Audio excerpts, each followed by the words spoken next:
When Emery opened her eyes that morning, she probably expected coffee, the sin of fresh toast, maybe a lazy Sunday filled with small talk and background music. What she got instead was silence. No humming from the kitchen, no footsteps, no shower running. No, me. The house was still, eerily still. It was the kind of stillness you only notice when something is wrong.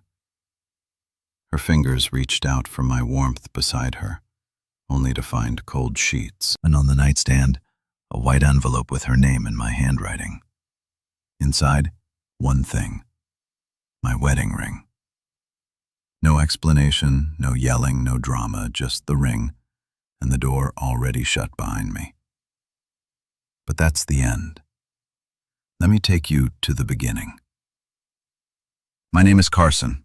I'm 39. I'd built a stable, quiet life in Vermont. I ran my own carpentry business and kept to myself. I'm not the flashy type. I don't raise my voice. I don't believe in public arguments, and I certainly don't believe in staying somewhere I'm not respected. Emery, my wife of 11 years, used to be different. She had a calmness about her, like someone who could sit in a room and make everything feel less chaotic. I met her at a farmer's market in Montpelier. She was buying peaches. I remember because she said, "They're only good if they bruise easily. The soft ones are always the sweetest." We got married 2 years later under a maple tree with 30 guests. I built our dining table with my own hands. I carved her name under the edge where no one could see it but me. The cracks didn't come all at once. They came slowly, almost respectfully. A text she answered too quickly and then put face down. A weekend work retreat that didn't make sense because I know her company. They don't do retreats. The way she started getting home late smelling like a cologne I don't wear. I asked once, gently, "You seeing someone?" She laughed. She kissed me and said, "Why would I do that? You've done everything right." But that's the thing I had. I never stopped trying. I remembered anniversaries. I asked about her day. I listened. I worked hard. I brought flowers home for no reason. I kept my promises. And yet one night, after she fell asleep early, I went downstairs to grab my jacket before locking up. Her phone buzzed on the counter. A message preview from a contact named Denver. Just that. Denver. Not Dennis, not Denise. Just in. It read, "Still thinking about last night. You're insane in that red thing. Same time Friday." I didn't touch the phone. I didn't need to. I didn't need pictures or recordings or a private investigator. I just knew. But I didn't storm in. I didn't wake her up. I didn't scream or cry. Instead, I walked back upstairs, looked at her sleeping like she hadn't just set fire to everything we built, and made my decision. Over the next 3 days, I sold every tool in my workshop. Quietly, I withdrew all the money I legally could from our joint accounts. I paid off the remainder of my truck loan, canceled subscriptions, and gave notice on the lease. I bought a one-way plane ticket to Juneau, Alaska, a place she always said was too cold and too quiet for her taste. She didn't notice a thing. Too busy texting Dan, I guess. And then came Sunday. I woke up at 5 a.m., took one last look at the life I built. Packed only what mattered. My passport, my father's watch, a small wooden carving Emery never noticed on her shelf, and my dignity. I slid the envelope under her hand, one word on the note inside. Goodbye. Then I walked out. No mess, no theatrics, no revenge. But make no mistake, this was not surrender.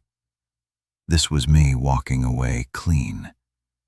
I didn't leave that morning because of a text message or because of one night's betrayal. I left because of all the nights before that. The ones where I sat alone in the living room with the TV on low volume, just waiting to feel like her husband again.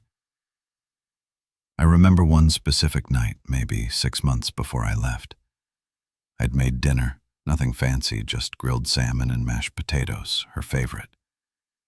She came home late again, still in makeup, hair perfect, wearing a new coat I hadn't seen before. She kissed my cheek out of habit, but never made eye contact.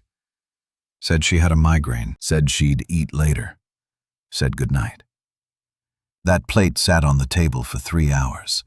Candle burned down to the glass. Wine went untouched. And me? I sat there trying to convince myself that maybe this was just a phase, that people fall out of rhythm sometimes, that maybe I was overthinking it. But I wasn't. The next morning, I found a receipt from a restaurant she'd never mentioned. 2 entrees, 2 glasses of wine, 1 dessert with 2 spoons. She didn't explain it, and I didn't ask. That's when I realized something deep, something painful. She didn't even feel guilty anymore. That changes a man. Guilt is a signal. It tells you the person still has a conscience, still knows right from wrong. But when guilt dies, something else replaces it. Entitlement, coldness, distance. And that's what Emery had become. A cold stranger, wearing my wife's face. I didn't know Denver never saw his face, never heard his voice. Didn't need to. I didn't even care if it was emotional or physical. The betrayal wasn't in the act. It was in the silence. And how she shut me out of a house I helped build with my hands. And how she forgot that a marriage isn't just about moments. It's about effort. I was not perfect. I never claimed to be. I worked long hours. Sometimes I missed things, little things like an inside joke or a chance to dance in the kitchen. But I was present. I never gave up. And I didn't deserve to be invisible. There was this one time I offered to take her on a trip, somewhere small, somewhere quiet, a cabin upstate, just the 2 of us, no distractions. She laughed, not a sweet laugh, a cruel one. You and your silence. I'd rather spend 3 days in traffic than sit in the woods doing nothing. That's when I started noticing how loud the quiet really was. So when I left, it wasn't an escape, it was an evolution. I didn't slam doors, I didn't write some dramatic letter full of "how could yous" or "I gave you everything." I gave her what she gave me. A quiet exit. She would wake up in a house where nothing screamed, but everything was missing. Especially me. And I knew she'd try to call. Maybe not immediately, maybe not even today, but she would, because the silence I left behind was louder than anything I could have said. But my number was gone, my email deleted, our shared cloud wiped. I kept only what mattered. And you know what hurt the most? Not that she cheated, not even that she lied. What cut me to the core was that she never even looked back. That told me everything. I don't think Emery ever really knew me. She married the surface of me, the version I gave to the world. Steady, quiet, reliable. The man who could fix a leaking roof in the pouring rain, carry a broken dog across ice, or stand in line for 2 hours just to buy her favorite pie from that bakery in Brattleboro. I was the one who stayed calm during storms, both the ones outside and the one she started inside the house. And over the years, I think she mistook that calm for weakness. That's where she made her mistake, because what she didn't realize is quiet men feel deeply. We just don't broadcast it. Every missed touch, every look she gave to her phone instead of to me, every moment she used silence as a weapon. I stored all of it. I didn't yell. I didn't slam doors. I watched. I remembered. There's a specific kind of pain that comes from realizing the person you'd planned your life with had already moved on emotionally, long before you did. You start to feel like a ghost in your own home. And ghosts don't argue. They just haunt. The turning point came the night I overheard her on the phone. She thought I was asleep. I wasn't. I was lying on the far edge of the bed, eyes wide open, watching the ceiling while she tiptoed downstairs to take a call. Her voice wasn't nervous. It wasn't guilty. It was excited, whispering, laughing, and then I heard her say it. I don't think he even cares anymore. He's too numb. It's like being married to a shadow. That line stayed with me, not because it was cruel, but because it was true. She was right. I had become a shadow, but not because I didn't care, because I was fading by choice, preparing, shifting, letting go. And in that moment, I decided to make her see the full man again. Not through confrontation, not through violence, not through rage, but through absence. You see, most people think silence is what happens when words are missing. But silence, real silence, is a decision. It's the loudest thing I had left.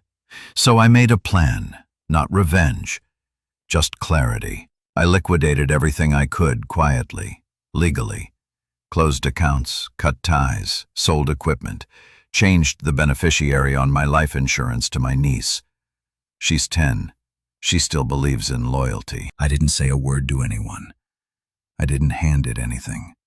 I just faded deliberately. In the last week, I gave her every opportunity. I asked if she wanted to watch a movie. She said she was tired. I offered to cook. She said she'd already eaten.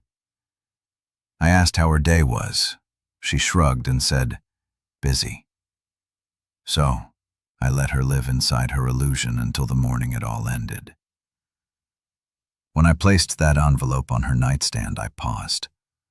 Not out of doubt, but out of reflection. I wasn't just leaving a woman. I was burying a version of myself I had outgrown. The man who tolerated disrespect, who waited for crumbs, who confused endurance for love. And I left the ring not to be poetic, but to remind her of what she lost when she chose excitement over substance. She would wake up alone, surrounded by everything she thought she wanted, and realize she never asked herself what it would cost. She didn't just lose a husband. She lost a man who knew her silence better than her words. And I finally remembered who I was before her. She probably didn't notice it at first. Maybe she rolled over, reached for her phone the way she always did, checking messages before even stretching her arms. Maybe she smiled, expecting another good morning text from the man whose name I now knew. Or maybe, and I like to imagine this, maybe she felt something off the moment her fingers landed on the cold sheet next to her. That was the first change. The second was the silence. I'd always been up before her, humming faintly while brewing coffee, chopping fruit, feeding the dog. There was no humming, no coffee, no dog. The third change, the open closet. She used to hate when I left it open. Makes the room look sloppy, she'd say. But that morning, the door hung wide, exposing a half-empty row of hangers. The bottom shelf where I kept my boots cleared. The drawer with the blue wool socks she always stole in winter empty. The space was so clean, so quiet it screamed. That's when she saw the envelope. She once told me handwritten notes were more romantic than flowers. So I gave her both, birthdays, anniversaries, random Tuesdays. She'd save them all in a little tin box in the drawer under the TV. She wouldn't be saving this one. It wasn't cruel. It wasn't angry. It just said, don't call. Don't look. Don't chase. I gave you everything except permission to disrespect me. And now I'm giving you peace. Mine. The ring stays. I don't. Underneath that note was the ring in a velvet pouch placed next to the 2 theater tickets I bought 3 weeks ago. The ones I'd never given her because, by then I already knew. But that was just the beginning. She made her way downstairs and found the living room stripped of every trace of me. The books I always kept by the armchair gone, the framed photo of our trip to the coast removed. I left the wall hook, let her wonder how long it had been missing. The password-protected hard drive with all our photos from the past 10 years taken. I didn't destroy it. I just took my history back. The bank app locked. She tried her card, declined. She tried another. Nothing. She opened the laptop to log in and saw only a single file left on the desktop titled, Start Over. Inside a simple spreadsheet listing the bills still due for the month, a 3-sentence note reminding her to cancel the garbage service in the name of a moving company with a quote. I didn't know her mess. I owed her clarity. But the real surprise, the one that finally broke the fog she'd been walking in for months, was in the garage. There stood her car.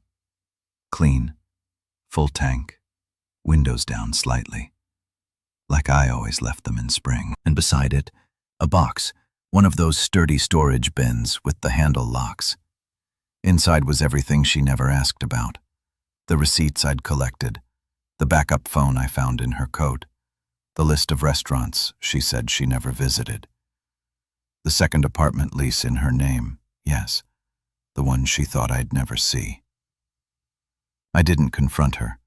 I just returned it all. She stood there, hands trembling, reading the lease agreement, the timestamps, the notes I jotted quietly in the corner like a man observing a patient storm from behind glass. She realized then, not only had I known, I'd known everything. But here's the twist. I didn't take revenge. I didn't tell her parents. I didn't shame her online. I didn't torch her closet or key her car. I didn't do what 1,000 angry husbands might have. I simply stepped away so cleanly, so quietly, so thoroughly, that all she had left was herself. And I knew that would be louder than anything I could say. I can only imagine her sitting there on the garage floor surrounded by the truth, wondering when I stopped loving her. But the truth is, I didn't. I loved her until the moment I realized she didn't value love, only attention, and I wasn't going to compete with someone's obsession with being desired. She wasn't in love with another man. She was in love with the version of herself she saw reflected in his eyes, newer, more exciting, untouched by responsibility. But what she never realized was that mirrors crack too, and eventually, even the newest thrill fades into routine. She learned that, but I won't be there to see it, because by the time she opened that box, I was already miles above the clouds, watching the land I used to call home vanish below me. A clean slate unfolding, and for the first time in a decade, I didn't feel heavy. I felt free. When I touched down at Juneau, the air felt different, cleaner, thinner, like it hadn't been ruined by someone's lies yet. I'd never been here before. That was the point. I didn't want familiarity. I wanted distance, not just in miles, but in meaning. I didn't rent a car. I didn't check into a hotel.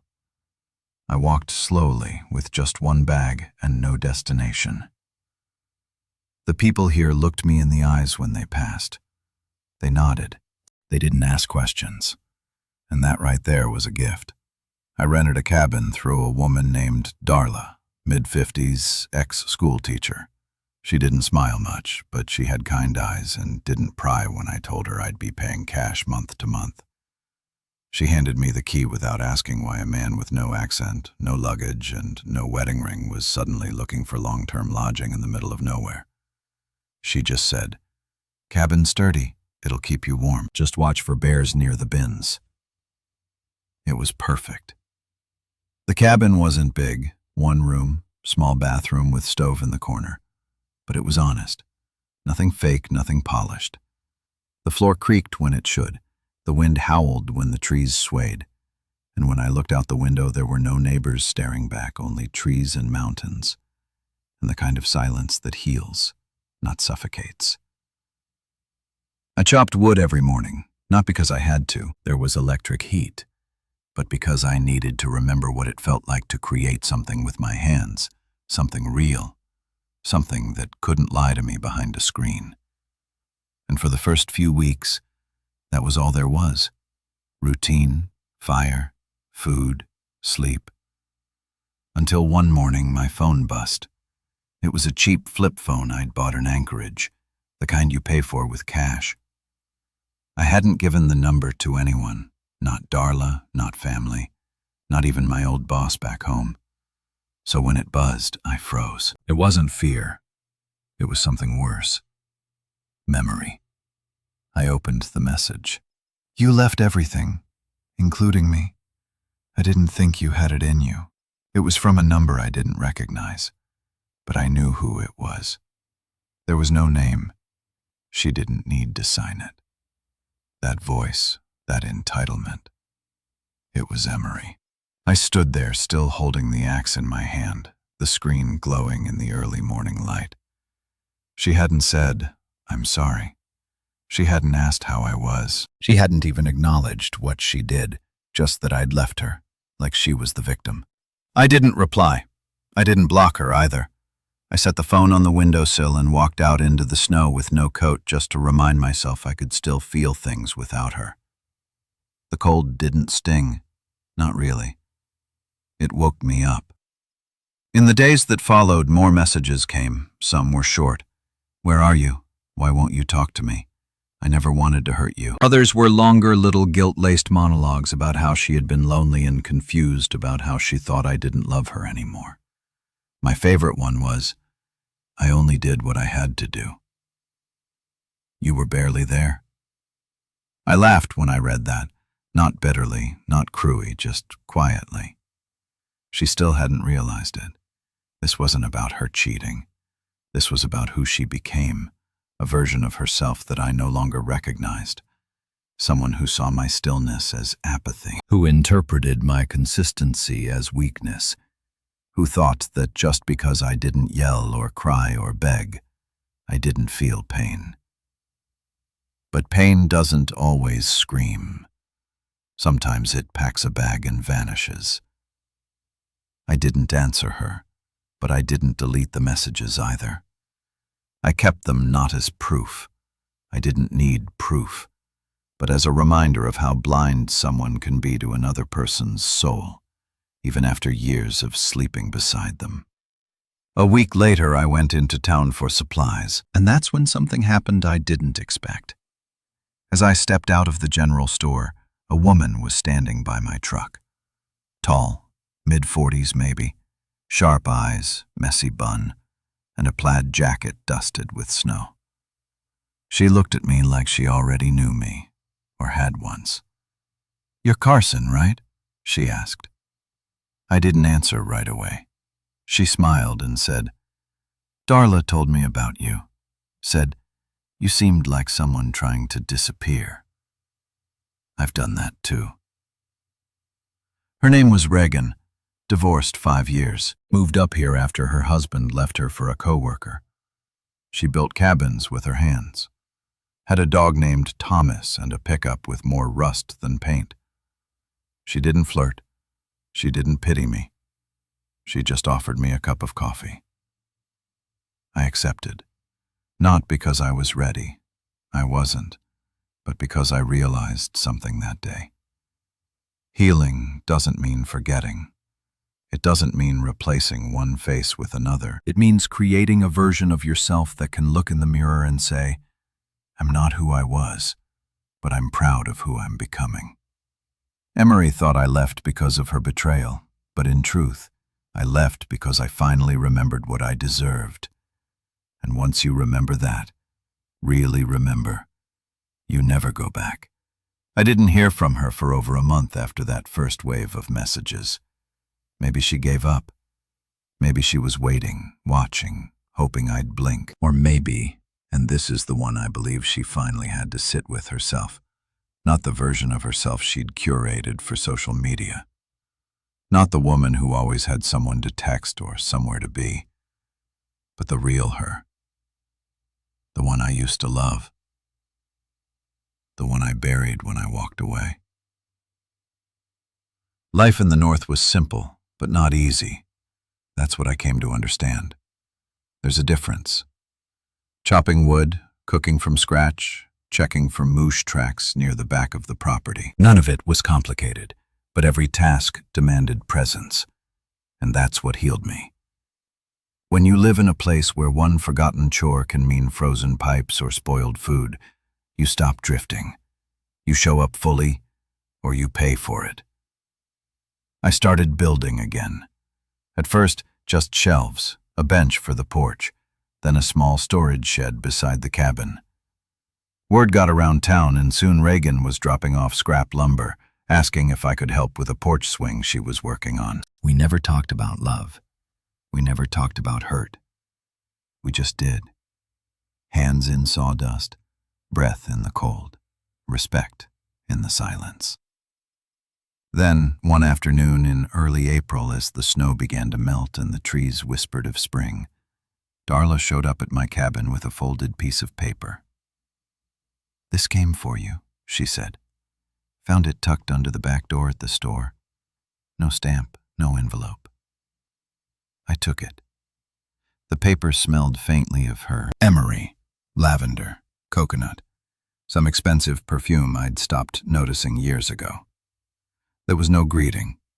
No, "Dear Carson," just her handwriting, steady, practiced, sharp. "You didn't just leave me. You made me question if I ever knew you. Was I really that blind? Or were you always planning your exit? I told my sister you disappeared. I told my friends you had a breakdown.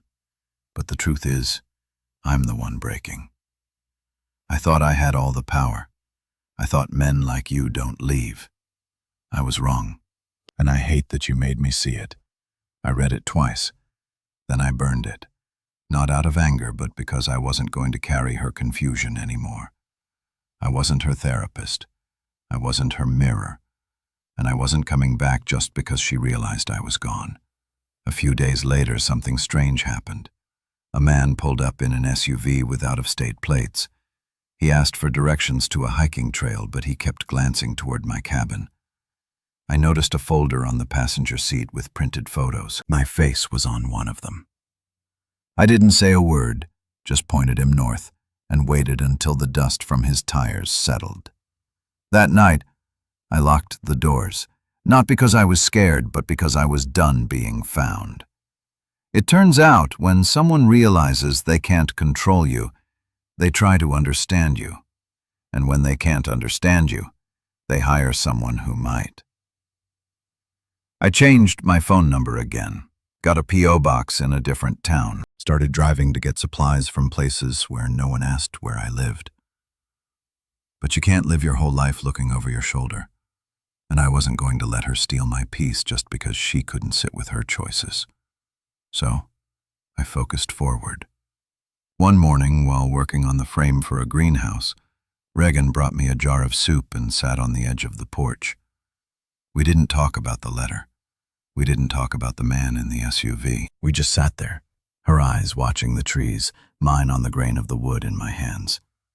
After a long while, she said quietly, "You're not lost. You know. You just knew." That line stuck with me because she was right. I wasn't broken. I wasn't hiding. I was becoming someone who didn't need to be understood by the people who took him for granted. Becoming someone who didn't flinch when silence settled in. Someone who knew that disappearing isn't always running. Sometimes it's rebuilding. And most importantly, I was becoming someone Emery no longer had access to. Emotionally, logically, spiritually. It wasn't about revenge. It was about evolution. One afternoon, as spring finally broke through the Alaskan cold and the snow retreated into the shadows of pine trees, I found myself walking deeper into the forest than usual. I didn't have a plan, just an old thermos, my gloves, and a desire to be even further away from anything that remembered me. The path wasn't marked, but it didn't matter. Out here, you didn't need signs. You just needed instinct and time. I stopped at the edge of a frozen creek, sat on a rock and listened. Birds argued above me. Branches cracked under melting snow. My breath, no longer fogging the air, moved quietly through the stillness. This place didn't ask me who I had been. It didn't care. That's what I'd grown to love most about it. No past could chase me here unless I invited it. But the past doesn't always knock. Sometimes it slithers in unnoticed. When I got back to the cabin, the front door was open. Not kicked in, not damaged, just slightly ajar. I froze. I hadn't told anyone where I lived. I'd moved twice since Reagan first helped me settle. The new cabin was smaller, more remote, tucked behind an abandoned ranger outpost with no address. I left no forwarding info, no footprints. My trail had been clean. So how? I stepped inside slowly. The air was undisturbed, nothing stolen, no mess. But on the kitchen counter sat a small sealed envelope with my name written in red ink. Not my full name, not Carson Whitmore, just C. I didn't open it right away. I walked through every room, checked the windows, the doors. Everything was still locked from the inside. Then I came back and stared at that envelope like it was breathing. Eventually, I opened it. Inside, a single photo. It was old, taken maybe 2 years ago. A picture of me and Emery in our backyard, sitting in lawn chairs, beers in hand, a string of lights above us. She was laughing. I wasn't. I remember the moment. We'd had friends over that night, and she'd disappeared for almost an hour. When she came back, she claimed she'd gone to get more ice, but the cooler hadn't moved. Her phone had been buzzing the whole time. I'd noticed, and I'd said nothing. Not then. On the back of the photo, one sentence had been written in the same red ink. "You look like a stranger that night." I just didn't want to admit it. No signature, no threats, just that I didn't know how to feel. I wasn't angry, not afraid, just surprised, because the version of her that had sent all those guilt-laced texts, that had hired someone to find me, that had told her friends I was unstable, that woman wasn't the one who left this note. This felt human. It didn't change anything. I wasn't going to write back. I wasn't going to call. But I sat there with the photo in my hands, realizing something I hadn't admitted before. Somewhere inside her, maybe beneath all the denial and excuses and rehearsed righteousness, there was a sliver of the woman I fell in love with. The one who used to know when I was quiet because I was thinking, not brooding. The one who once held my hand without reason. The one who once whispered home into my chest. But recognition isn't redemption. A photo can't undo 1,000 unseen moments. A sentence can't rebuild a soul. Still, I didn't burn it. I placed it in a drawer, face down. Not as a keepsake, but as a reminder that I hadn't imagined everything. That there had been something real once, but that it died the moment she decided her wants mattered more than our vows. That evening, Reagan stopped by. She didn't ask questions, but she noticed I was off. We sat on the porch sipping weak coffee, watching the sun barely dip below the horizon. "I always thought disappearing was the hardest part," she said after a long silence. "But it's not. It's the moments when someone tries to reach into your new life without asking permission." She was right. The hardest part isn't walking away. It's staying gone when the echoes try to pull you back. That night I wrote a letter, not to Emery, to myself. I wrote down everything I'd learned in the last year, every small act of survival, every truth I'd ignored in the name of love, every boundary I'd rebuilt with nails and sweat and stillness. And then I burned that because I no longer needed proof that I changed. I was living it. The snow finally disappeared that spring, not just from the trees or the cabin roof. It melted from my shoulders, too. The weight of who I had been, what I'd endured, the choices I didn't make loudly enough. It all slipped away like runoff into the moss and dirt. I didn't notice the exact day it happened. That's how healing works. It doesn't shout. It whispers when you're ready. I spent most of May rebuilding a fence for an older couple down by the lake. They paid in firewood and fresh bread, and that felt like more than enough. On weekends, I helped Regan set up a small workshop for her new project, hand-carved furniture for hikers' lodges. I taught her how to sand corners without splitting the grain. She taught me how to breathe without expecting the silence to break. One morning, I walked out to the edge of the clearing, took off my boots, and stepped into the thawed grass. It was still cold, but it didn't bite like it used to. I stood there barefoot, eyes closed, not thinking of who I'd been or who she was or what I'd lost. I was just there, present, alive. And that's when it hit me. I didn't escape my old life because I was broken. I left because I refused to stay small. Too many people confuse staying with strength. They tell you that enduring pain is noble, that silence means peace, that marriage is about compromise, even if only one person is compromising. But here's the truth they never say out loud. Sometimes walking away is the most powerful form of love. The love you finally give to yourself. I don't miss the version of me that begged for attention with actions while she chased empty validation. I don't miss the man who waited for someone else to choose him every day. That version of me was loyal, yes, but he was also tired, bent, and slowly vanishing.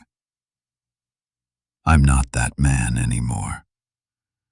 Now I choose myself every morning. Not selfishly, not out of pride, but because I finally understand something that took years to learn. You don't need to be loved loudly to be valuable. You don't need someone else's recognition to prove your worth. You don't need to be chosen by someone who never really saw you. You need your own voice, your own ground, your own peace. And once you have that, you never again accept less than what nurtures your soul. Emery taught me that not through wisdom, but through loss. I don't hate her. I don't blame her. I simply leave her behind, not out of spite, out of evolution. The past can watch me from the distance if it wants, but it no longer has the right to follow me home. And if someone somewhere is reading this, sitting quietly with a heart full of doubt, wondering if it's too late to begin again, let me say this. It's not. Start over. Leave with nothing but your name if you have to. You'll find yourself in the silence you once feared. You'll rebuild in ways no one will ever understand. And one day, like me, you'll step outside barefoot, take a breath, and realize you're finally living in the home you built within.